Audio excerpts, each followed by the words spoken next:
against heroin, users who get hooked and stuck in a vicious cycle, damaging the lives of those who love them. It's an addiction so devastating. Even a military veteran tells TV5 it's worse than anything he witnessed during wartime. Tonight, the iTeam shows the difficult path to recovery by someone who fought the battle and won. Here it goes. Like many working moms, Blane Adams juggles many titles. Her proudest, though, mom, one that potentially saved her life. He's funny, he's smart, he's my miracle. 2-year-old Harrison doesn't know it yet, but every bath time, every family outing is like medicine for a woman who 3 years ago was overwhelmed with emotional turmoil. All I wanted was oblivion and escape, because I couldn't stand me. It started with binging on Adderall in college. Before long, she had dropped out, lost her job, and moved on to oxycodone. Her deeply embedded pain spelled out so clearly now, looking back on her childhood. Had she only known, it would lead to years of chasing that escape and eventually finding it with heroin. Just chasing that feeling of being okay with me. In that chase came losing her license, prostituting, and checking into more than a dozen treatment centers. Then, about 3 years ago, it was no longer just her story she was writing. Bringing it again, I hate myself. Not only am I harming me and ruining my life, now I have a child, that I have to take care of. Adams and her boyfriend CJ, both addicted to heroin, got the miracle they needed. They were pregnant with Harrison. She went to Recovery Pathways in Bay City and quit right on the spot.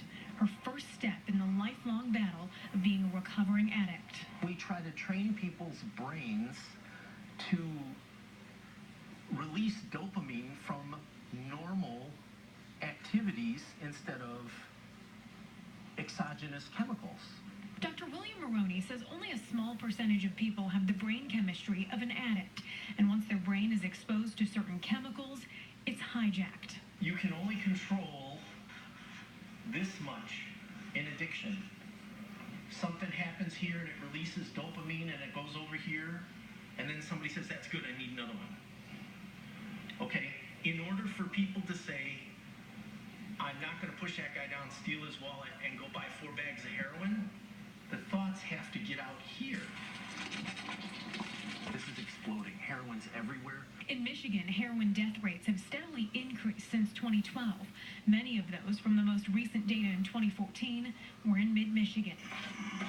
Worse yet, the Centers for Disease Control and Prevention reports heroin-related deaths jumped 20% across the U.S. the following year.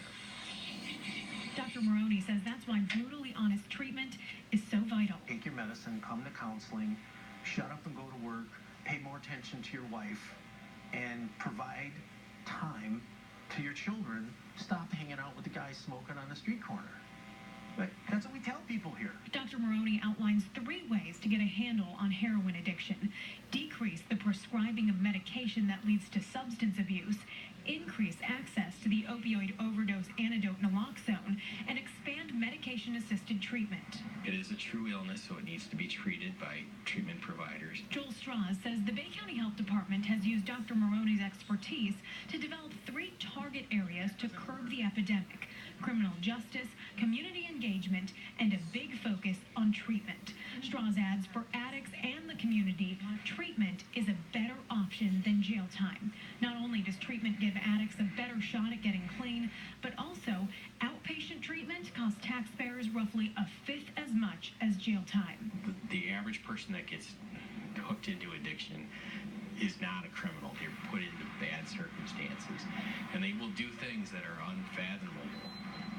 But that's the reason why you need to get them into treatment sooner rather than later. I think there's a huge stigma with everybody sort of feeling that it's a weakness, and that addiction is basically the person that you're seeing on the side of the road with a needle hanging out of their arm. And although part of that is true, what it doesn't touch on is the professionals that are working, the people that have been using for 40-some years. The stigma of addiction, one of the driving forces behind Luca Jubina's documentary Saginaw Addict. The Saginaw native has seen firsthand how the stigma and silence have worked to destroy families. I joined the military in 2004. I actually lost more people that I knew in Saginaw during that time than I did in the military. More than a dozen addicts, recovering addicts, and those mourning an addict tell their story in his upcoming documentary.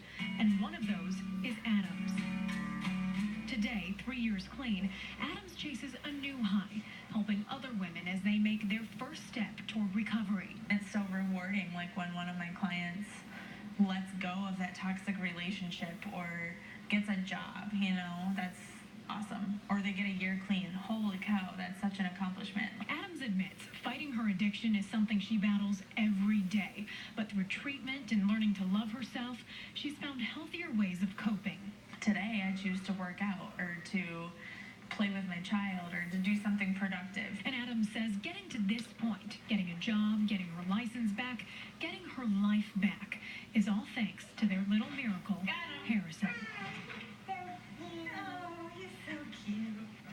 Adams is going back to school in May to study social work, and if you'd like to learn more about the documentary Sag an Addict or help support it to reach more people, go to the hot links section of the TV5 homepage.